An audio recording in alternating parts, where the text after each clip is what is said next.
स्मृती ज्ञान, परोक्ष ज्ञान किंवा प्रमाण. प्रमाणाचा विचार आहे. प्रत्यक्ष किंवा अवधी, अंतकरण, परोक्ष किंवा अवधी, अपरोक्ष ज्ञान किंवा अवधी. अंतकरण वृत्ती आणि विषय जेव्हा एक दिशी स्वस्थितीत्व होतं त्या कोणतं ज्ञान होते. आणि परोक्ष किंवा ज्यावेळेस अंतकरणाची वृत्ती आतल्या आतच विषयाचा आकार धरते. हा अंतकरण वृत्ती आतमध्येच विषयाचा म्हणजे आहे असं ज्ञान वृत्तीला होतं. नाही, म्हणजे प्रक्रिया वगैरे आहे. परोक्ष आहे बा, वृत्तीचा संबंध होऊन ज्ञान होते. त्याला अपरोक्ष. वृत्तीचा संबंध न होताना ज्ञान होते, त्याला आपण प्रत्यक्ष. दोन मधला फरक असतो. आता हे स्मृती ज्ञान चाललेलं आहे. स्मृती ज्ञान हे ज्ञान आहे ना, तुम्ही परीक्षा देण्याकरता जाता, त्याच्यामुळे तुम्हाला ओवी विचारली जात असते. मग काय तुम्ही काय ज्ञानेश्वरी पाहून लिहिता का? उद्या असंच होणार आहे काही काळ. परीक्षा बिरीक्षा सगळ्या बाद. अलीकडे असंच चाललं. शाळे कॉलेजामध्ये काय खुशाल पुस्तकं घेऊन जात असतात आणि त्याच्यातून लिहितात. कॉपी धरली तर बिस्तूळच दाखवतात. शाळेमध्ये बरेचसे भानगडी आहे. ज्यावेळेला तुम्ही पेपर लिहितात, प्रश्नाची उत्तर लिहितात, त्यावेळेला बरं का कोणतं ज्ञान असते? स्मृती ज्ञान. स्मृती ज्ञान कोणापासून झालं? संस्कारावर. ओवीच पाठ नाही केली तर ओवी आठवेल कशी काय? ब्रह्मदेव हो का आपण? अरे पाठ करून काय होत नाही, पाठ करायला. मग त्याच्याकरता हे नाही काय समजतं, पाठ करून घेते काय करून घेते. बरं आहे आपलं. मग स्मृती ज्ञान आणि प्रत्यक्ष ज्ञान नाही परोक्ष ज्ञान, या दोनमध्ये फरक काय आहे? दोनमध्ये फरक आहे. कोणतं ज्ञान? स्मृती ज्ञान आणि परोक्ष ज्ञान आणि स्मृती ज्ञान.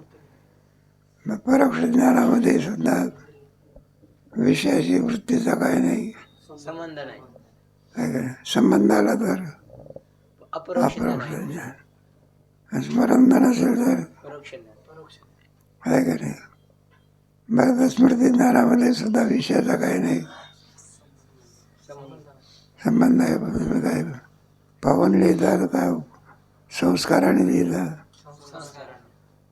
पण दोन्ही ज्ञानामध्ये काय?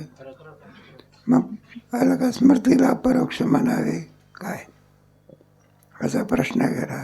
कारण दोन्हीची लक्षणं कशी आहे? मग स्मृतीला अपरोक्ष म्हणायचं. त्याच्याकरता हे सांगितलं वेदांत शास्त्रकाराने प्रमाणाचा विचार करते वेळी स्मृती ज्ञानाला प्रमाण म्हटलेलं नाही. म्हणून तिला प्रमा म्हणजे परोक्ष ज्ञान म्हणता येत. परिच्छेद क्रमांक 39. स्मृतिज्ञान परोक्ष किंवा प्रमा नाही. श्री गुरु म्हणतात, स्मृतिज्ञान परोक्ष नाही.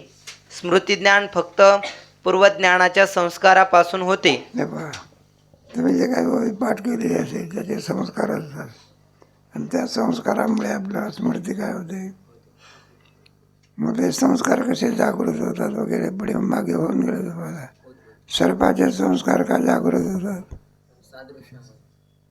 लांबटपणामुळे. कशामुळे? स्मृतीला काहीतरी पाहिजे ना, पण तिला प्रमाण म्हणता येत नाही. वेदांत शास्त्रामध्ये 6 प्रमाण मानलेले आहे. प्रत्यक्ष, अनुमान, शब्द, उपमान, अर्थापत्ती आणि अनुपलब्धी. स्मृतीला प्रमाण म्हटलेलं म्हणून तिला प्रमा म्हणता येत. प्रमा म्हणजे यथार्थ ज्ञान. कोणतं ज्ञान? म्हणजे प्रमाणाच्या द्वारा होत नाही त्याला काय म्हणायचं? अप्रमा. पुढे विचार करू आपण कर्माने वाचा.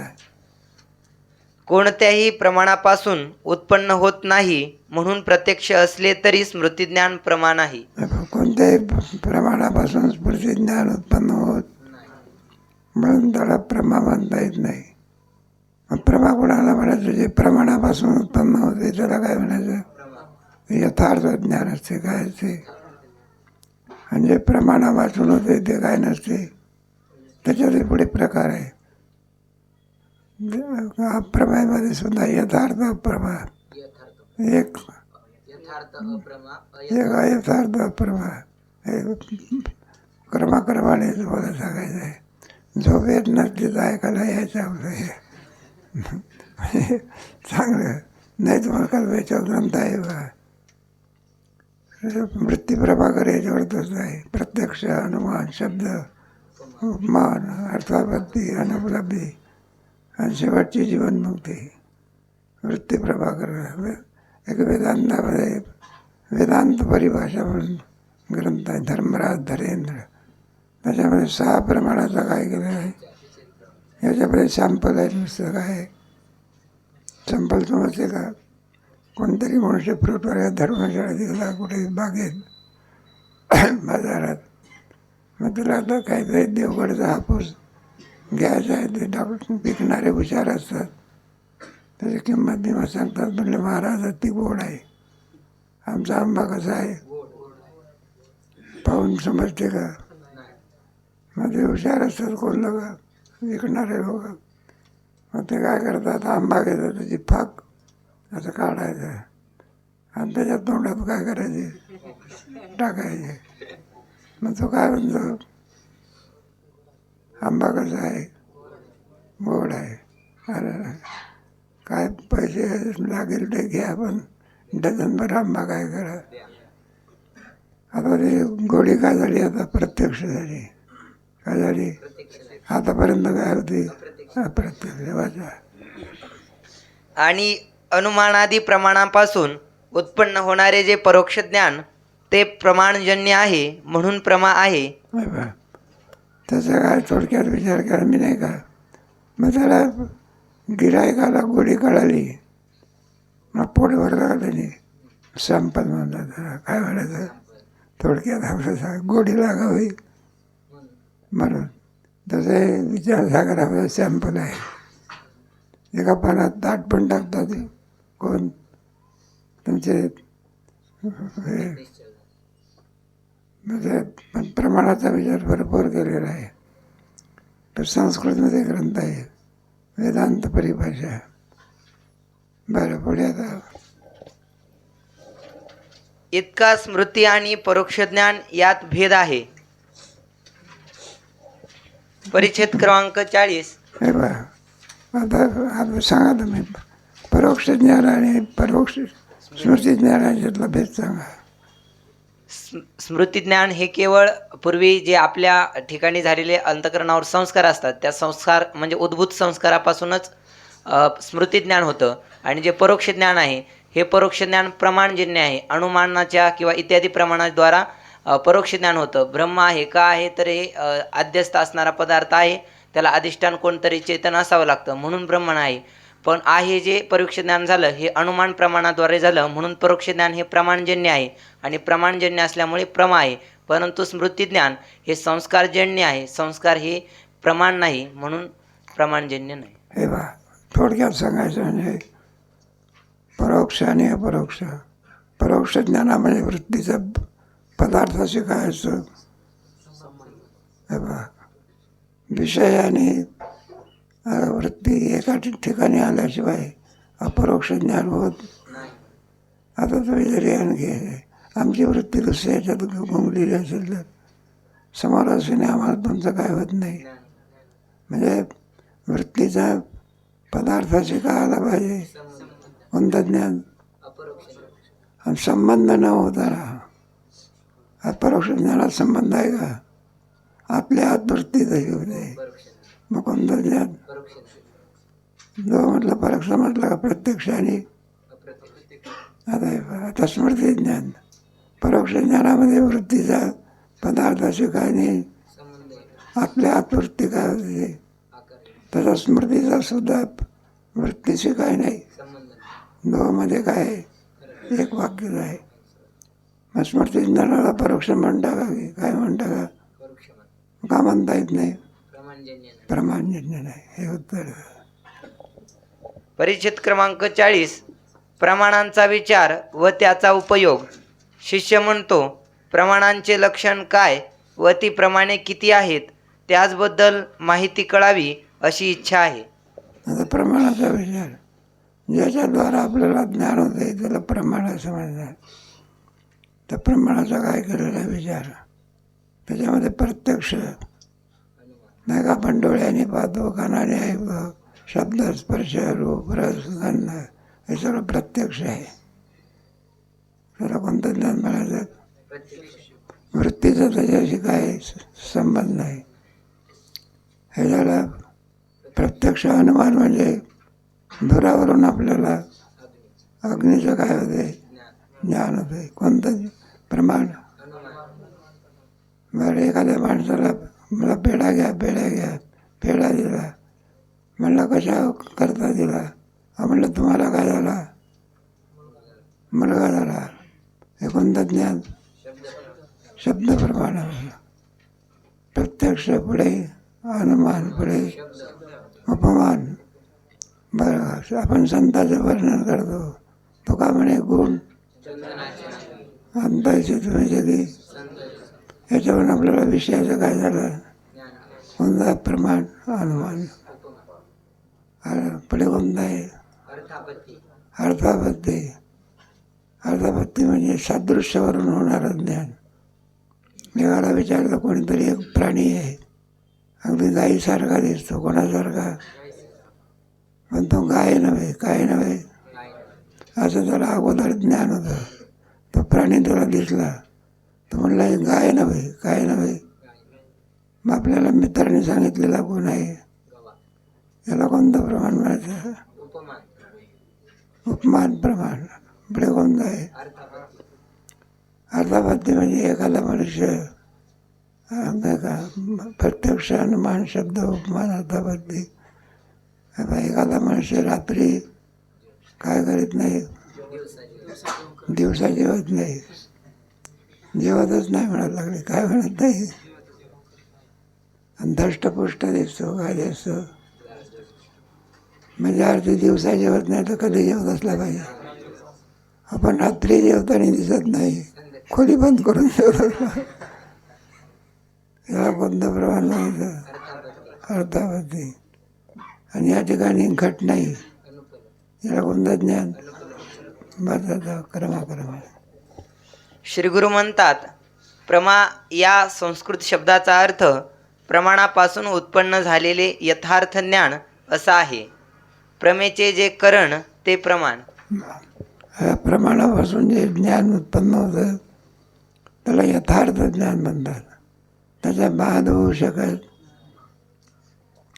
बाद होत असेल तर अयथार्थ, आणि बाद होत नसेल तर यथार्थ ज्ञान. प्रमाणापासून जे ज्ञान होते ते कोणतं ज्ञान? यथार्थ आहे. प्रमाण तस्मात् शास्त्रम. आपण नाही का, शास्त्र सांगते चोरी केली म्हणजे काय पुण्य होत असते का? मग काय होते? कोण सांगते? शास्त्र आहे. आणि शास्त्र कोणाच्या मुखातून बोलते? ईश्वराच्या. ईश्वर दिसत असतो का? वेदामध्ये असलेल्या आज्ञा कोणाच्या आहे? आहे काय? पोलीस येऊन तुम्हाला काय घेऊन जातो जेलमध्ये, उगीच नेत असतो की त्यांनी वेदातील याचे राजकारणाचे नियम पाळलेले, शासनाचे नियम असतात ना, ते नियम जर पाळले तर काय होत असतो? गुन्हा होत असतो. हे बघ, शासन मानावं लागते. आपण गाडीमध्ये गेलो, एखादा पोलीस असा हात करतो, काय करतो? गाडी काय करत होते? माणसाने गाडी थांबवली का शासनाने? आणि तुम्ही जर पुढे नेली 2 गुन्हे. किती गुन्हे? मग कोणी शासन केलं? पोलिसांनी का राजघटनेने राजघटना तशी राजघटना आहे. निषिद्ध कर्म केलं तर विहित कर्म केलं तर निषिद्ध कर्मामध्ये जसं जसं जसं पाप पुण्य असेल त्याप्रमाणे. अतिपाप असेल तर अंडाच्या जाराच्या स्वेदाच्या अजूनही प्राप्त अतिपापाच्या योनी आहे. हे सर्पान विंचू नामगंध हे सगळे कसे आहे. त्याच्यामध्ये दुःख फार आहे बघा. हे पण बैलाला खायला कोणी स्वयंपाक करून घालते का? हातानं मोडत नाही असं बैरण असते बघा. ते हे कोरडं असते. त्याला काय रोज हिरवं घालते का कोणी? स्वयंपाक करून घालते का? आणि मानेवर काय असते रात्रंदिवस भिजू असते. ते तुम्ही पाहायचे म्हणजे उसाच्या गाड्या जातात ना रथावर. ते नाही कधी वाहनाच्याच असते ना त्या गाडीमध्ये ते असे बैल होते. भातरी भरून काय दन करत होतो. हे कशाचं फल आहे? सगळं पापाचं फल आहे. खंती ते न करा होणे गाढव कुत्रा तरी भरा गाढव बरोबर. हे सगळ्या पापाच्या योनी आहे. मनुष्य देह किरीत करून बाकी सगळ्या योनी कशा आहे पाप भोगाचे आहे. मनुष्य देहातही सुद्धा पाप आणि पुण्य आहे. सुख आणि दुःख आहे. काय करे? दुःख कशाचं आहे? पापाचं. सुख कशाचं आहे? वर जाण्या इतकं काही नाही, पुण्य नाही. खाली जाण्या इतकं काही नाही. मग कोणती योनी? आणि पाप आणि पुण्य कोणत्या योनीत होते? बैलाच्या योनीत होते का पाप आणि पुण्य? त्याला काही विधी सांगितलेलं आहे का? विधी नाही. तुझ्या पंचदशी याच्यात आहे ना पंचदशी देवा. लहान मुलाला सुद्धा विधी नसतो. लहान पोर त्याला काही कळते का? आपापर काय नाही त्याला विधी नाही काय नाही.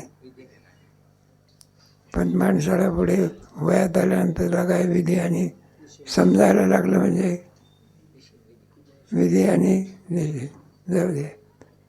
प्रत्यक्ष प्रमाणाचं चाललेलं आपल्याला. म्हणजे शब्द स्पर्श रूप रस गंध वगैरे जे ज्ञान होते याला प्रत्यक्ष प्रमाण म्हणतात. वाचा. अशी प्रमाणे 6 आहेत. 1 प्रत्यक्ष, 2 अनुमान, 3 शब्द, 4 उपमान, 5 अर्थापत्ती, 6 अनुपलब्धी. 1 प्रत्यक्ष प्रमाण. देहात्मवादी चार्वाक हे पहिले प्रत्यक्षच प्रमाण मानतात. बाकीचे प्रमाणे ते मानितच नाहीत. शास्त्रकार लोक काही नास्तिक काही आस्तिक. वेद प्रमाण मांडणार त्याला काय म्हणायचं? आणि वेद प्रमाण मानत नसेल तर ते जे चार्वाक आहे ना दर्शनकार तो फक्त प्रत्यक्ष प्रमाण काय करतो मानतो. बाकीचे 5ही प्रमाण तो काय करत नाही मानत नाही. तुम्हाला गीतेच्या 6व्या अध्यायामध्ये चांगला विषय आहे. असत्यम प्रतिष्ठन्ते अपरस्पर संभूतम किमन्यत. आपण म्हणतो हे जगात ईश्वराने निर्माण केलं आणि तो म्हणतो दोघांच्या संयोगातून झाला. त्याचं मत आहे पुढे तुमच्या त्या श्लोकात आहे ना. असत्यम प्रतिष्ठन्ते जगदाहू ईश्वर काही नाही. अपरस्पर संभूतम दोन एका ठिकाणी येतात आणि त्याच्यापासून जगत काय होते असं आहे. सुंदर चार्वाक दर्शन 16व्या अध्यायामध्ये केलं गीतेच्या पुढे. डोळ्यांनी पाहणे, कानांनी ऐकणे यालाच लौकिकात प्रत्यक्ष प्रमाण मानतात. प्रत्यक्ष असले तेच खरे, असेल तेच खरे, बाकी सर्व खोटे असा त्यांचा सिद्धांत आहे. सिद्धांत आहे. मग आपण डोळ्यांनी पाहतो रूप दिसे प्रत्यक्ष प्रमाण. कानाने काय होतं? कान ऐकते का? त्याच्यामध्ये हे असते ऐकण्याचं यंत्र असते ईश्वरी दिलं आहे. कानच ऐकते असं जर म्हटलं तर बहिऱ्या माणसाचे कानं हे मोठे मोठे असते. डोळ्यात पाहतो असं जर म्हटलं तर आंधळ्या माणसाला काय असते मोठे मोठे काय असते. मग त्याच्यामध्ये दृष्टी असावी लागते. काय असावी लागते? आमची दृष्टी काही कारणास्तव गेली तर संपली, मग पुन्हा येत नाही. मोठमोठ्या जोरजोराने ढोले ठोकतात ना, त्याच्यानं कान जात असते, काय जाते, बधीरपणा येत असतं. तसं नाजूक इंद्रिय असतं. सगळी ज्ञानेंद्रिय ज्ञानेश्वर आपल्या भगवंतांनी वरच्या स्थानावर दिले, कोणत्या स्थानावर दिले, आणि कर्मेंद्रिय खाली दिले सगळे. 2 अनुमान प्रमाण कणाद व सुगत मतानुयायी हे दुसरे अनुमान प्रमाण मानतात.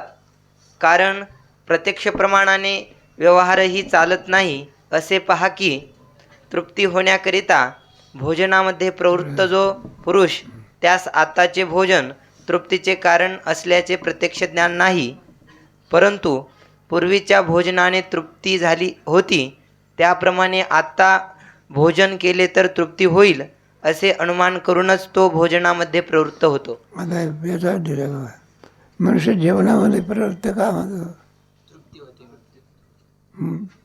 अरे तृप्ती होते तरी ज्ञान कशामुळे झाला नाही सांगताय.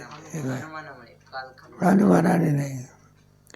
मागे तुम्ही काय झाले, जेवले, जेवणामुळे तुमची काय झाली, आहे का नाही? आता तुम्हाला काय लागली, मग आता तुम्हाला आता ज्ञान कोणतं होईल? मागे जेवणामुळे काय झाली, मग आता जेवणामुळे काय होईल? मग कोणतं प्रमाण? अनुमान. असं राहायचं. मागच्या जेवणामुळे काय झाली, हे ज्ञान असल्यामुळे आता जेवण केलं तर काय होईल? म्हणून तर जेवणात काय होतं? अनुमान प्रमाण. सोपं सांगायचं म्हणजे धुरावरून अग्नीचं प्रमाण. कोणतं? अनुमान प्रमाण. पुढे म्हणून दुसरे अनुमान प्रमाणही मानले पाहिजे. 3 शब्द प्रमाण. सांख्यशास्त्रकर्ते कपिल तिसरे शब्द प्रमाणही मानतात. कारण ज्यास देशांतरात पुत्र झाल्याचे वर्तमान कोणी प्रामाणिकाने सांगितले तर त्यास पुत्र झाल्याचा निश्चय होतो. तो शब्दाशिवाय प्रत्यक्ष प्रमाणाने किंवा अनुमानाने होणे शक्य नाही, केवळ आप्तवाक्यानेच होतो. म्हणून तिसरे शब्द प्रमाण मानले पाहिजे. कोणीतरी देशांतरात आहे, गाव सोडून दुसऱ्या गावामध्ये आहे. इकडे काय झालं, त्याला मुलगा झाला. मग सांगणारा मनुष्य त्याला वार्ता सांगतो, तुम्हाला काय झालं, पण सांगणाऱ्याला वाट नाही पाहिजे. काय नाही पाहिजे, लबाडकांचं काय सांगतील, काही सांगता येईल. असते एकान सांगतात एक. मग आत्ताच तो म्हणजे यथार्थ बघता. कोणता वर्ग? मग तो सांगत असतो तुम्हाला काय झालं, मग तो काय घरी एक जाऊन विचारत बसतो का, काय कोणतं ज्ञान झालं तर तुला? हे बा, गाव कुठे आहे? लांब. हा कुठे आहे? लांब. पण आप्त माणसाने त्याला सांगितलं तुला काय झालेलं आहे, मग त्याला ज्ञान झालं की नाही? काय झालं? कोणत्या प्रमाणाने?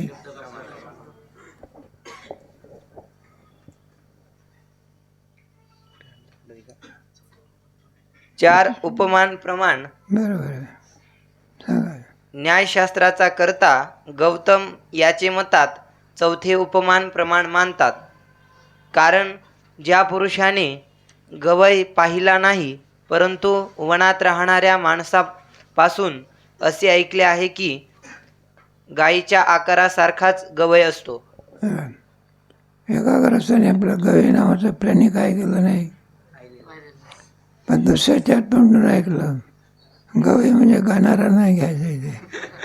अरे गाणाऱ्या पुरुषाला घालतात गवे आहे ना, तो गवई नाही घ्यायचा. पशुचं नाव कोणाचं? म्हटलं गवई नावाचा काय प्राणी आहे, पण गाय नव्हे. कोणासारखा दिसतो, पण काय नव्हे. पुढे तो रानात गेला, त्याला तो गवई नावाचा प्राणी काय झाला, पण त्यांनी लक्षणं लावली. म्हटला जरी दिसत असला तरी काय नव्हे, मग कोणता प्राणी असला पाहिजे?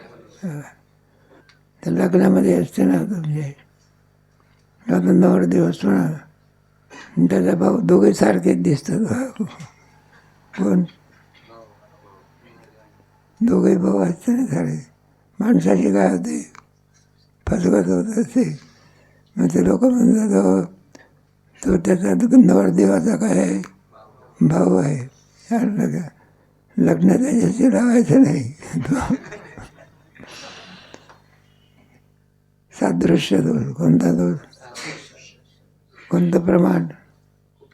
उपमान प्रमाण. पुढे नंतर काही कालाने तो पुरुष वनात गेल्यावर त्यास गवय दिसला. त्याबरोबर त्यास वनस्थ पुरुषाच्या वाक्याचे स्मरण झाले. नंतर हा पशु गवयच आहे असे यथार्थ ज्ञान झाले. मग त्याला कोण दिसला? तो प्राणी दिसला. त्याने पाहिलं, म्हणले गाय नव्हे, काय नव्हे. मग कोण असलं पाहिजे? गवय. मग कोणत्या प्रमाणाने ज्ञान झालं? उपमान. असं आपल्याला सहाही प्रमाणाने काय होते. पुढे आता अर्थापत्ती. वास्तविक तीनच प्रमाणे मानली तर तेवढ्याने गवयाचे ज्ञान होणार नाही. म्हणून अशा विलक्षण ज्ञानाचे कारण चौथे उपमान प्रमाण मानणे अवश्य आहे. पुन्हा हे कोणतं प्रमाण मानलं पाहिजे? हे आता हे गवई कोणतं आहे? ज्ञान करून देणारे प्रमाण असं आहे. आता अर्थापत्ती म्हणजे काय? वाचा. 5 अर्थापत्ती प्रमाण. पूर्वमीमांसेचे एकदेशी प्रभाकर मत अनुयायी 5वे अर्थापत्ती प्रमाण मानतात. कारण जो दिवसा जेवत नाही पण चांगला धष्टपुष्ट आहे ते त्याचे पुष्टत्व पाहून हा पुरुष रात्री भोजन करतो असे ज्ञान होते. आपल्याला त्यांनी सांगायला पाहिजे काय? मग दिवसा जेवत नाही रात्री काय करतो असं त्याने सांगायला पाहिजे का? आपल्याला कळतं. जो लोक सांगतात दिवसा काय होत नाही, दिवसा जर जेवत नाही मग पुष्टदाय काय फुकट येत असते का? पोषकांना पाहिजे. अरे हे पहा, तुम्हाला दष्टपुष्ट पाहिजे असेल मग चिवडा खाऊन दष्टपुष्ट होते का? हे एवढा एवढा चिवडा खाल्ला काय उपयुक्त? मग काय पाहिजे? बदामचा शिरा लाडला तुपातला का? मग काय होतं? असं आटलं बरं आहे. अजून वारकरी काही इथपर्यंत पोहोचलेला नाही बरं का? आहे जेवण आहे पण त्याच्यावर तुपाची काय नाही. कुठं आहे? जेवढं पुष्कळ होते की आहे का? तूप वाढतात का? कोण्या ठिकाणून नाही, कोण्या ठिकाणी. पुरणाच्या पोळीचं काय असते? आणि ते कशाबरोबर? हे गुळवणी असते. परांतर गुळवणी आणि त्याच्यात पुरणाची पोळी टाकली वर तर तिची टेस्ट कशामुळे आहे?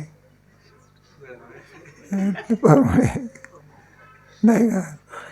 मग एका पोळीला द्रोडोभर काय पाहिजे? पण ते कसं खावं याचे अक्कल पाहिजे. मग ते तुकडा पाडायचा कशाचा? पुरणाच्या पोळीचा. पुढे तुपामध्ये काय करायचा? बुडवायचा. एकदम तोंडात नाही करायचं. अंगावर पडेल ते. मग पुरणपोळीची टेस्ट कशामध्ये होते हे तर वारकऱ्याला पाहायला मिळेना.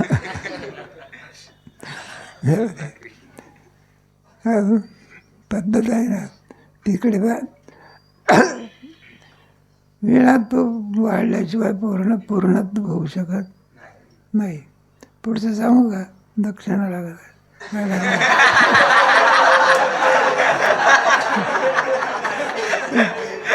सदक्षिणा भोजन आपल्याकडे पद्धत नाही का? उत्तर प्रदेशात जातो जेवणाबरोबर काय असते? त्याच्यामध्ये महंत असेल तर 11,000, सामान्य असेल तर 1100 आणि इतर कोणी असेल तर 11,000 रुपये, 11 रुपये असं काय वाढतं. त्याचा विधी आहे. तुम्हाला ज्ञानेश्वरीमध्ये येणार आहे, दानाचं वर्णन करते वेळी तिथे आहे. पुढे कारण दिवसा भोजन करीत नाही आणि रात्री भोजन करीत नसेल तर त्यास पुष्टता येईल कशी? मग काय ब्रह्मदेव आहे का प्रत्यक्ष आहे? आणि अन्नावर अवलंबून आहे ना, कोणावर अवलंबून आहे नाही का? चाललाय ना सरकारचा, कोणता आहार दिला पाहिजे, त्याच्यात प्रतिकारशक्ती असते. काय असते? प्रतिकार. म्हणून शाळेतल्या पोराला ते भलतंच काही निघालं बघा. काय निघाले सांगू नये तुम्हाला, न म्हणून अंड्याचा पुलाव देतात कशा, आणि ते अंडे कोणाचे? कोंबडीचे. त्यांना विचारलं, हे बा जीवनसत्व अधिक आहे त्याच्यामध्ये, तर काय जीवनसत्व फळामध्ये आहे का? कशामध्ये? हे फळं असतात ना, याच्यामध्ये जे शरीराला लागणारे जीवनसत्व असतात ना, ते असते त्याच्यामध्ये. आपला कशाकरता निघाला? जर जेवतच नाही मग धडधाकट कसा? ज्या अर्थी धडधाकट दिसतो त्या अर्थी दिवसा नाही जरी म्हटला तरी रात्री जेवण पुढे. म्हणून त्या पुरुषाची पुष्टता रात्रीच्या भोजनाची संपाद्य आहे आणि रात्रीचे भोजन संपादक आहे. संपादक जे रात्रीचे भोजन, त्याच्या ज्ञानाचा हेतू जे पुष्टतेचे ज्ञान, ते पाचवे अर्थापत्ती प्रमाण मानले पाहिजे. त्याच्याकरता आपलं ज्ञान झालं कोणत्या प्रमाणाने? प्रत्यक्ष, अनुमान, शब्द, उपमान, अर्थापत्ती. आता अनुपलब्धी पुढे. 6 अनुपलब्धी प्रमाण. पूर्वमीमांसक भाट्टादी 6वे अनुपलब्धी प्रमाण मानतात आणि त्यास कारण असे सांगतात की ज्या ठिकाणी घट दिसत नाही त्या ठिकाणी घटाच्या अभावाचा निश्चय होतो, म्हणजे घटाभावाचे ज्ञान होते. त्या अभावाच्या ज्ञानास घटाची अनुपलब्धी, अप्रतीती न दिसणे हे कारण आहे. एखाद्या बाळ घट घेऊन ये असं म्हटलं, तिथं काही घट नव्हता खोलीत. तर पोरगा आला म्हणलं, बाबा तिथे काय नाही. मग हे सुद्धा काय आहे? ज्ञान. घट आहे हे कोणतं? घट आहे हे कोणतं ज्ञान? प्रत्यक्ष. आणि घट नाही हे ज्ञान. असे 6 प्रमाणाने काय होते पुढे. जर घटाची उपलब्धी ज्ञान प्रतीती झाली असती तर घटाभावाचा निश्चय म्हणजे ज्ञान झाले नसते. नाही का? अभावाचे सुद्धा ज्ञान, भावाचे ज्ञान, अभावाचे सुद्धा काय पुढे. अभावाच्या निश्चयास अनुपलब्धी कारण आहे, म्हणून अनुपलब्धी हे 6वे प्रमाण मानले पाहिजे. प्रत्यक्ष, अनुमान, शब्द, अर्थापत्ती, अनुपलब्धी या 6 प्रमाणाच्या द्वारा काय होतं? काय काय म्हणून 6 प्रमाण काय केले पाहिजे? मानलेच पाहिजे. तस्मात् शास्त्रम पुढे. उत्तर मीमांसक वेदव्यासाच्या म्हणजे वेदांत मतात 6 प्रमाणांचा स्वीकार आहे. फक्त वेदांताने 6 प्रमाणाचा काय केलेलं आहे? तुमचे नाही आहे, 2च प्रमाण मानतात. प्रत्यक्ष आणि सांख्यदर्शन करतीनच मानतात. प्रत्यक्ष, अनुमान, शब्द. मीमांसक वगैरे 4 प्रमाण मानतात आणि वेदांतशास्त्र 6 प्रमाण मानतात. पुढे.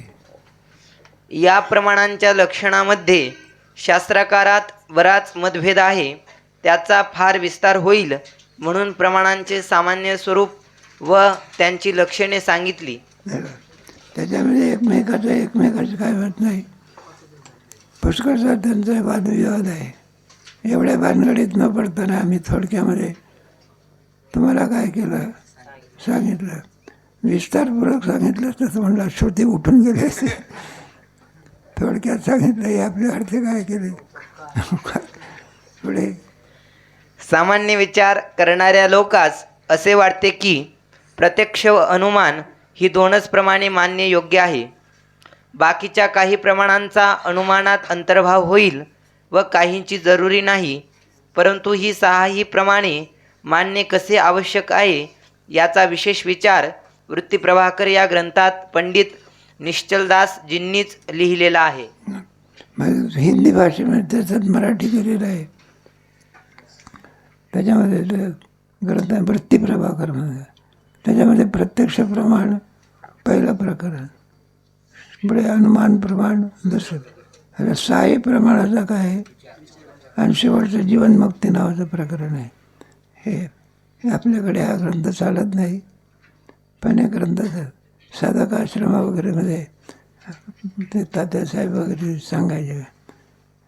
पंढरपूरला रंगनाथ गुरुजीचे वृत्ती प्रभाकराचं एक प्रवण का काय विचारसागरामध्ये प्रमाणाचा विचार आहे, पण थोडा आहे तो.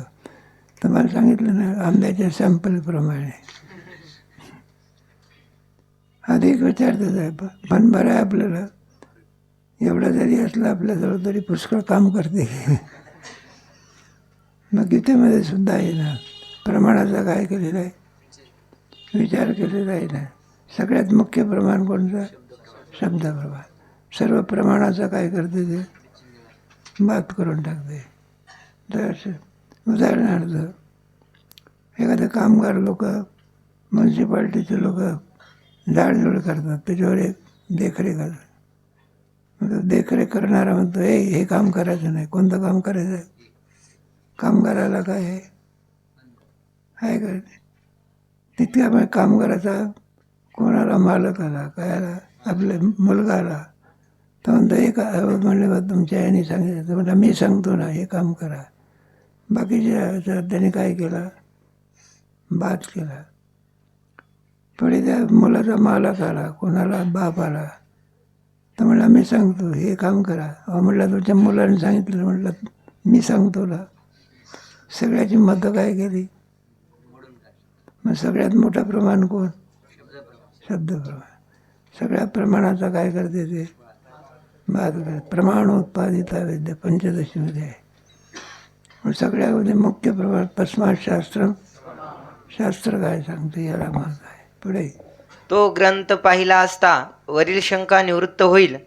लौकिक व्यवहारात जसा सहाही प्रमाणांचा उपयोग आहे, त्याचप्रमाणे जीव ब्रह्म ऐक्यज्ञान उत्पत्ती होण्यास जरी केवळ शब्दप्रमाण कारण आहे, तरी बाकीच्या प्रमाणांचा या ज्ञानाची दृढता करण्यात उपयोग आहे.